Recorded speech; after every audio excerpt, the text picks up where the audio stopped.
Abroad Pod with James Davis. Hello, listener. Thank you so much for joining us on the Teaching Abroad pod, coming at you on November 3rd. I am your host, James Davis, and with me this week will be co-host Rowan Lomas from the Oxford Seminars Job Placement Service. And with that, welcome to episode 15 of the Teaching Abroad pod. How are you doing, Rowan? I'm doing excellent. James, how's things with you? Excellent. Last time I spoke to you, you had only watched one episode, maybe two, of Squid Game. I've finished the whole first season. Once I got into it, I couldn't really stop. It is super engaging with all relationships that are developing. Some of them, I don't want to give any spoiler alerts here. Some very close relationships, perhaps, that might have you questioning your whole outlook on life. So good. Yeah, did anything surprise you? Or were you kind of like, yeah, I kind of figured that about front man? That should have been more obvious. I didn't. I watched it, I feel like a child. I let it wash over me. I was a bit more surprised by the finale, actually. Oh, yeah. Yeah, no, it was fantastic. Well, I'm looking forward to season 2 and where things go from there. Who may be back, who may not be back. Yes. Beyond Squid Game, what's going on in the world? Well, we did receive some really good news from one of our contacts in Thailand who pointed out that as of November 1st, fully vaccinated travelers from select 10 countries will no longer require the 14 days of quarantine upon arrival in Thailand, the United States and Canada being 2 of those 10 countries. So that's great news. People wanting to get over to Thailand for the second term starts in November, December. And Alex actually put together a really good video sort of getting into more detail on how this is going to work. If anyone wants to check out the Oxford Seminars YouTube channel, one of our recently released videos entitled Teaching ESL in Thailand During the Pandemic. That'd be a good one to get a full update on what's going on in Thailand these days. Very nice. And there is more Thailand content, I think, coming up too on the Oxford Seminars blog page, oxfordseminars.com/blog, from our colleague Kat.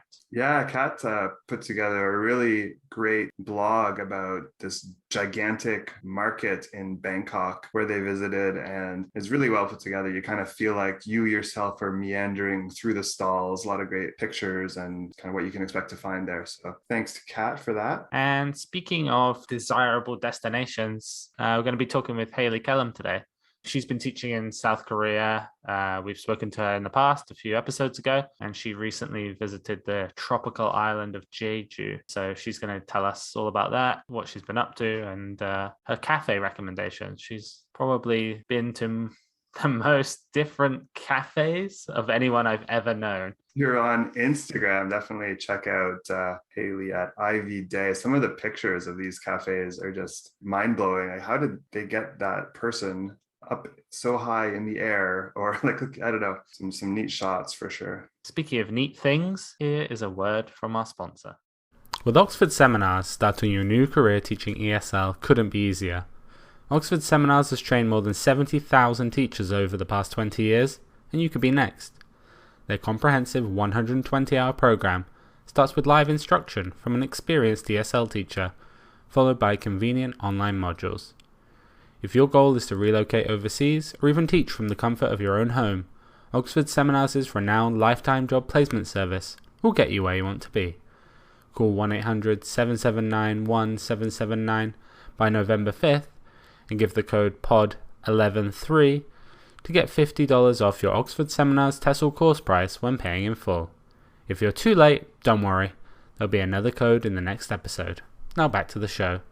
Hello, we are now once again joined by Hailey Kellum. Since completing the Oxford Seminars course in 2017, Hailey has taught in Beijing and is currently teaching in Seoul. She has travelled extensively throughout Europe and has now added Jeju Island to her travel list. You can see her adventures on Instagram at ivy_day, that's DAE, and Ivy Day on YouTube. Hailey, it's so great to have you back. How are you doing? I'm doing well. Thanks for having me. Hailey, what have you been up to since we last spoke? Well, as you know, I did do a lot of traveling since the last time we talked. Yeah, before I couldn't really travel that much, and I didn't have any time. And then finally summer vacation came around. So I thought it would be my last time to really like travel with my roommate. So yeah, I've been doing a lot of traveling with her lately.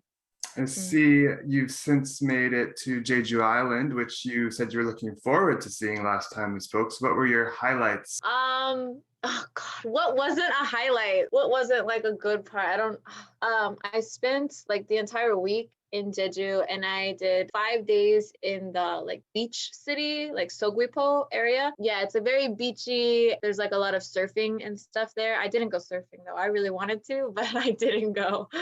And so there was a lot of waterfalls to see and like a lot of hiking. Like I really liked that part, but I'm not really the hiking type of person. So I actually prefer the like leisure, like relaxing, fancy cafe style of that's my kind of vacation, I guess. So I really enjoyed the Aewol area of Jeju, which not many people go to. Even a lot of my Korean friends, they haven't traveled to that area. Yeah, but I really like that one, that area. I saw you did have some advice for people that were going to try and tackle Halasan in case anyone's making that trek anytime soon. Yeah, well, I'm just gonna take a guess and say that anyone who's actually attempting that hike is probably better at hiking than I am and knows a lot more than I do. For one thing is like I was driving in Jeju. I got a driver's license in Korea just for Jeju. Driving around Jeju, like I didn't think that there would be like a rush for time. So I was very laid back and like, oh, I can wake up whenever I want and get to the mountain whenever I need to. Like, I didn't think I needed to be there by any certain time. However, I was wrong. So they have a like cutoff time. You have to get to a certain checkpoint before a certain time. The time for me was 1 p.m. And I guess it was like, I was very confused about how long it would take to get there. I asked one of my friends and she said that she did one trail and it took her 4.5 hours round trip. So I thought I could hike the entire mountain in 4.5 hours. And I think it takes like 9 hours or something. Yeah. So I hiked for about 2 hours and me and my roommate were hating ourselves. We didn't make it to the checkpoint. So yeah, the gates were closed and we couldn't continue. It was even like, it was 2.5 more kilometers past the checkpoint to the top. Anyways, my advice is if you decide to hike the mountain, definitely show up very early. Don't think you have a lot of time to mess around. Thank you. Anyone who's going there, keep that in mind. It's really not fun to do all the work and not even get to see it, like not even get to go to the top and see anything. Like, oh gosh, I was so miserable. It was so bad because I'm, like I said, I'm not the hiking type of person. I didn't even wear the right shoes. So there we go. Good to know. I feel like that's a rite of passage. Have you even taught in Korea if you haven't been absolutely miserable on a hike somewhere? So, Jeju is slightly different to the rest of Korea. It's a little bit more tropical. Did you have any culinary experiences, any nice food? You said you mentioned some Jeju cafes. What was that side of Jeju like? Well, pretty much most of the cafes are either like inland and very foresty and like nature or like on the coast. So you have like beach views everywhere. Really, like I really just enjoy the scenery and the views. For culinary experiences, unfortunately, I have like a very hard diet restriction, I guess. Like I can't eat gluten. It's really hard to like find the foods that I can eat. So usually when I go to cafes, I'm only just drinking coffee. I never can try any of the pastries or the desserts. But I did have, since it's Jeju, it's an island and seafood is very like common. So I did try sushi and some seafood dishes. I love seafood, so I really like it. But a lot of people don't realize that coming from America and when you order fish usually comes like, it's like just a fillet of fish. And here it comes like the whole fish straight out of the ocean on the plate. And so you have to pick out all the bones and things. And that's not something I was expecting when I first came to Korea. Like maybe some of my foreign friends would say like they don't like seafood really anymore because they have to pick all the bones out of the fish and stuff. But I personally don't mind. I've got quite good at it now. So it's like learning to eat with chopsticks for the first time. I don't know if you had lots of practice with that before you went to Asia, but I remember focusing for like a week before I went to Korea. I have to learn. I can't be made to look a fool with chopsticks. Yeah, yeah. I don't even know. I can't remember if I did like think about it or practice, or I don't know. I do know that I was very determined to learn how to use chopsticks with both hands, because my like one hand will get so tired. I just like get like cramps, and then I just can't do it anymore. So I had to teach myself how to do it with the other hands. You're ambidextrous now. Yeah, which is like I can't write with both hands, but I had to do that though. Just out of curiosity, if I remember correctly, Jeju was very proud of their oranges or something. Did you get to experience anything orange related? Oh my gosh, yes. I actually was like obsessed with orange when I went there. So I bought like everything that was orange. I bought everything that was orange except the orange. But I did get when I was there, I went to one of the like they have a million gardens there. Spirited Garden. Yes. Spirited Garden, and the owner of the garden was there, and he was getting all of the visitors to sign like a visitor book, and when you sign the book he would give you like a orange, Jeju orange. So that was the only orange in Jeju that I had, but it was nice. Sounds like a beautiful spot. Yeah, I have a lot of photos because like I said, I was there for a week, and then also Jeju is really not that big, and you could go so many places in such little time. Yeah, that was so good. We did so much. Have you done any other traveling in the country or even on the continent in general since we last saw you? Actually, I did go to Jeju again. Wow. Yeah, because I liked it, so much. And when I was there, like I made friends with some people, and then like I wanted to go back and see those people again. So yeah, and I took some of my coworkers with me this time. Yeah, it's just so different. It feels definitely like, even though it's not leaving the country, it does kind of feel like leaving the country. But I am planning to go somewhere next weekend though. I'm gonna go to Jeonju. Have you heard of? Nice. The home Yes. of bibimbap, if I recall. Yeah. I want to do like a stay in the Hanok village and like rent the hanbok and. I used to live 20 minutes away from Jeonju. It's Really? it's a wonderful city. It's really, really good. You can't go wrong if you're in that Hanok village area. Most of the good stuff is kind of in and around that, so you'll love it. It's a great city. So you've been to Jeju twice now. I had a friend who left the mainland and went to go teach on Jeju. Would you ever consider that, or are you still in love with the city? It's really funny that you asked that, because after my second trip, I was literally looking up schools in Jeju. So, but I really don't know. I don't know if I could like give up I'm such a city person. I don't know. Gosh, I can't even decide, but I have until February to figure it out. So. But it's definitely something you've thought about anyway. It's that wonderful place. Yeah, it really is. I really don't even know what to say, but it's so different than Seoul. I mean, because I didn't stay in Jeju City. I don't know what kind of city it is really. But yeah, just like living the island kind of life. Everything is very relaxed and like chill and nice. And then I don't know, coming here and everything's very busy, and just there's something going on at all times. But I kind of like that. So I think if like I was in one place for too long that was too relaxed, maybe I'd get bored. I don't know. I really don't know. I like where I am, so it's really hard to give that up. Like my one piece of advice that I would say, a lot of my like friends have told me that when they travel to Jeju and they take like buses or taxis, I guess it's like very hard. So what I wish I knew back then, I wish I would have got a driver's license like right then and there. Because as it turns out, if you live in Korea for over a year, you can't get an international driver's license. It's only for like people who are staying a shorter amount of time, or like a international driver's permit or something. So I actually had to get a Korean driver's license. And like I had mentioned, I had got that only to go to Jeju. Then I found out that you can't actually rent a car unless you have your license for over a year. So I had spent all this money to get this license like expedited, all basically to find out that I couldn't use it. But anyways, when I went to Jeju, I just said, I'm determined. So I went to every single place like down the road until someone rented a car to me. So it worked, but save yourself the time and the effort and the stress that it caused. And just like maybe if that's something, if you're considering staying for a long time, then it would be really nice to have a car, because there were many times beforehand, like all the trips I thought about before where I was stranded and couldn't get a taxi. A car would have been nice. So That's what I love about Korea. There's always a way. There's always a way yeah, to get it done. yeah. There are rules, but not really.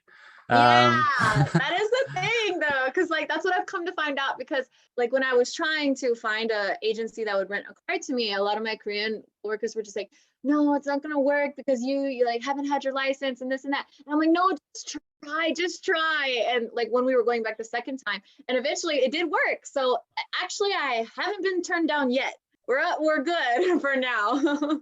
One thing I've been noticing, some of my friends who are still in Korea, some of them have managed to now get vaccinated, which is great. As people are getting vaccinated, have things started to change? Have you felt a difference in things opening up in Korea?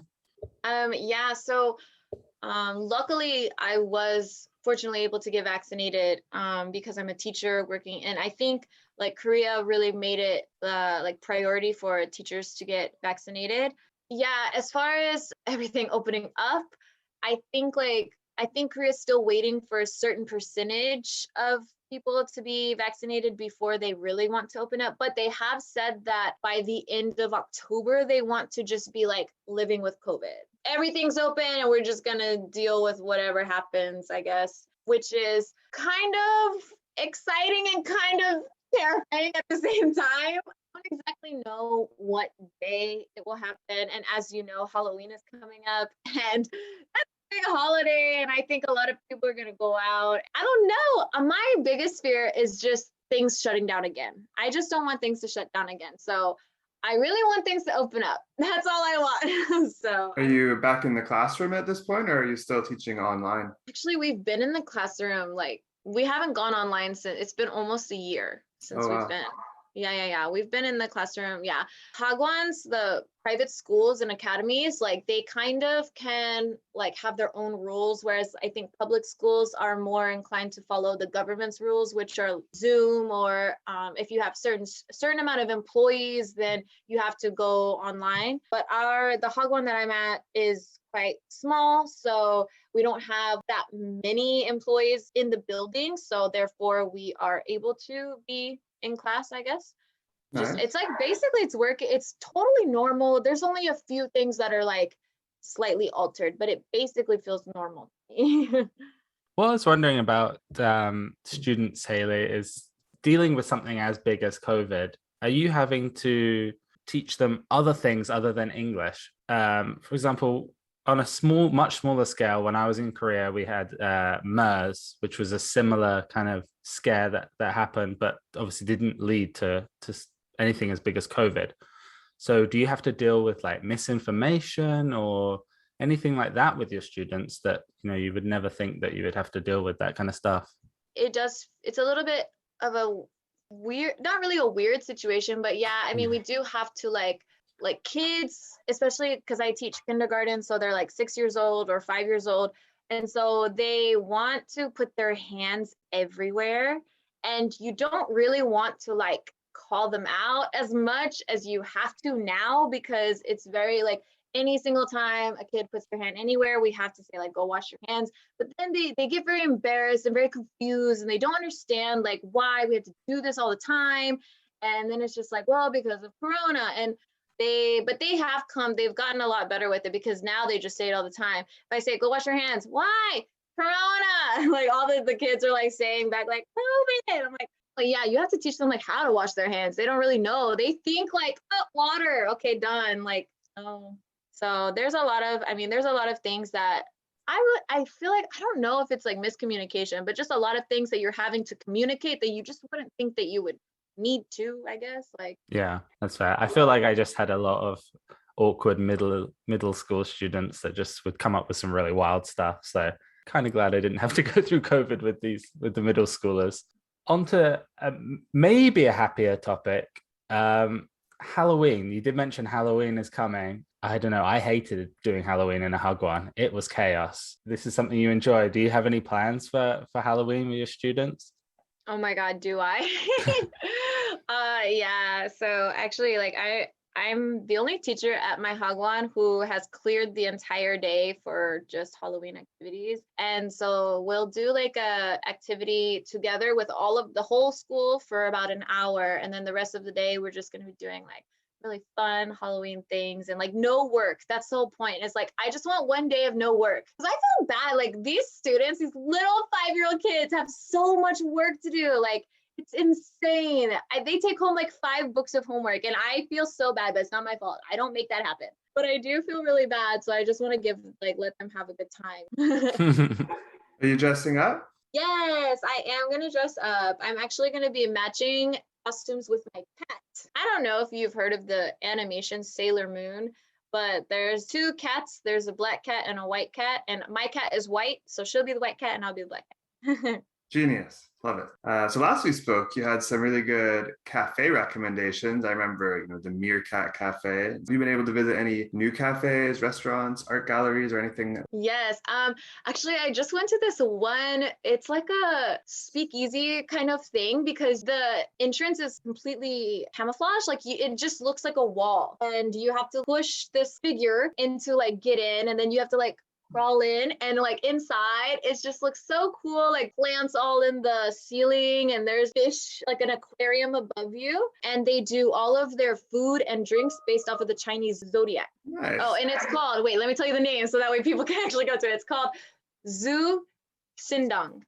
And that's in Seoul? Yeah, it's in Seoul. And I saw you also featured what looked like a rooftop pool. Yes, that was in Incheon, the Marine Park Hotel. I did a staycation during Chuseok. I only stayed there for like one night because I only went for the pool. Yeah, so I wanted to go swimming. Yeah, go there, swim, and then leave. It's like a beautiful spot. Yeah, it was really good. And everyone, like the workers there were really nice. And like they spoke a little bit of English. And I speak a little bit of broken Korean. So we made it do, and we made it work. So how is your Korean coming along? Do you study or are you just kind of picking it up as you go along? Yeah, well, it's definitely not where I would like it to be. Yeah. I was studying. I was taking classes at YBM, which is a really big, well-known academy here. Then I really, really wanted to pay off my student loans, like before all the interest started occurring again. And I just put everything into paying off my loans, and then finally paid off all my loans. So I really want to start taking Korean classes again. This time though, I'm gonna start the KIP program, which is like the Korean integration program. Yeah, so I'll be able to take Korean classes for free, but it'll take a while. I think it takes about 2 years or so. Well, no, it's really good. I think it's great that you've done some formal studying as well. It took me a long time to get to that point, and it's definitely gonna help a lot. And congratulations on paying off your loans. That is a fantastic achievement. Final question before we let you go today, Hailey. Along the lines of doing things like paying off your student loans, you've now been teaching for a while, so we just want to get your opinion on how does someone make the most of doing this job and living the lifestyle that you do? I think like the biggest thing is, I know this probably doesn't sound like a big thing, but just do not take your work home with you, and do not let your job like take over any part of your life that isn't within your work hours, because you are here to travel and to enjoy your time. And I think a lot of times maybe people can get very sucked into the job and like their work, and I mean, of course everyone wants to do well at what they're doing, and you don't come here to feel like you're not doing a good job. So I get it, but I also felt like at that same time I wasn't enjoying the most that I could out of Korea. And yeah, just you're gonna work anyway, so no matter where you go, so just don't let that hold you back, and just do as much as you can whenever you want to, and don't hold yourself back. Perfect. Thank you very much. So, Hailey, thank you so much for speaking to us again. Always a pleasure. Hopefully, we'll catch up again soon in a few more months. Good luck with Halloween. That's all I can say. Yeah. Thank you. You too. You guys have fun too. Bye. Bye. Bye. And so, yeah, thanks again to Hailey for taking the time to chat with us. Always a great guest. Hopefully, we'll speak to us soon. Before we go today, Rowan, we've got some exciting news from Canadian soccer. I know everybody stuck around this long to hear all about Canadian soccer. But I've been excited with the World Cup qualifiers going on the last few months, and things are really starting to take shape, I guess, in the CONCACAF group, with the usual suspects, Mexico and the United States sitting up top, number 1 and 2 in the group. But the dark horse may not be your favorite Costa Rica, but actually Canada, which is currently sitting in 3rd in the final automatic qualifying spot for Qatar 2022. And this is significant considering Canada hasn't qualified for a World Cup since 1986, James. It's been since I was a small child that Canada has not been to the World Cup. So it was great to see they were able to leapfrog number 4 Panama in a home game in Toronto last month. That was October 13th, where they ended up winning 4-1. They were down 1-0 early. It was a bit nervy, but then Canada got 4 unanswered, with the wonderkind Alphonso Davies nabbing the game winner with his blazing speed, just slipping past the defender, taking the ball off the line, cutting across the top of the box, and firing one low just inside the near post. So that was pretty fantastic to watch live. Did you get a chance to see that one yet? I must confess, no. But I know I'm too obsessed with the Premier League. But now that this is gaining momentum, I really should pay more attention to Canada. I really do hope they make the World Cup. As controversial as it is being in Qatar, it's still an amazing achievement. I think that would mean that they would then, if they do qualify, they'd be at 2 World Cups in a row because they're hosting the next ones. Yeah, quite special. The 3-host World Cup 2026, Mexico, US, Canada, mostly Mexico, I think, but nice to have some matches played up north as well. Kind of speaking of that, I guess, the November 12th and 16th matches are the next ones coming up when the Americans face Mexico and Jamaica and the Canadians face Costa Rica and Mexico, both in chilly Edmonton, Alberta, which I think maybe a strategic venue choice to kind of shock our southern opponents into submission. So I want to see how that goes. Mexico, never easy to beat, but I'm curious to see how it will go on the frigid tundra of Edmonton. I love the sportsmanship. Let's send Mexico and Costa Rica to Alberta, see how they cope. Perhaps they'll fall. How are things going for the motherland in their World Cup group?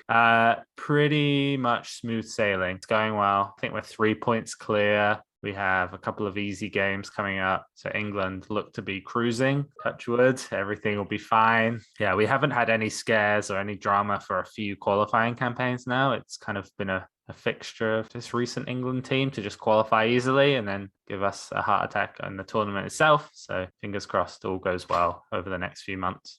Well, got to get yourself on YouTube to watch that Davies goal, and then you'll understand why people are calling him the best left back in the world. I know it's a bold claim, but the fact he can play anywhere on the pitch, whether it's on the flank or up top as a striker, it's nice. It's nice to have a player of that caliber playing for your home country. Yes.